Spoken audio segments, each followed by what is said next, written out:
Nyaxo nubwo apfuye gutya njye mbikubwije ukuri simbabaye cyane njye kubwiza ukuri nawe urabizi ubu ngubu nanabivugana n'umuntu uri kutwumva kubera iki se nose umva twaryamanaga njyewe nawe Nyaxo atakora iki atabizi tubikora rwihishe noneho igihe yapfuye ngiye izina ry'Imana ngiye kukwenjoyinga ngiye kukwenjoyinga nta n'umutima mwina n'ikibazo na kimwe njye Nyaxo nta n'ikintu na kimwe nta kujya bwende byo ahubwo muzashaka ntabwo hari umuntu kumva se nta muntu muri kumva ariko mbikubwiza ukuri ahubwo uzambabarire ntushaka undi mugabo ubwo gapfuye akangaka ngiye kukwenjoyinga Imana ahubwo niko ngiye kujya mbikora neza ingu isanduko ndende genda hindura isanduko nibashaka bamushinga ahubwo umfasha ntuzashaka undi mugabo tujye twiryamanya noneho umucira amasiri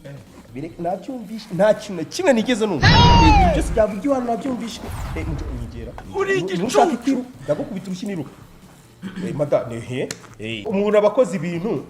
ibintu yikinira agahita amenyeramo n'ibindi bintu kumbe madamu wanje waragiye umugira n'isere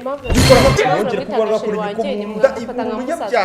umunyabyaha nongera kunkora madamu iri mpamvu ramutagashiri mufata nk'umusaza oya nta kibazo umusaza wanje ibyavuzwe nabyumvishe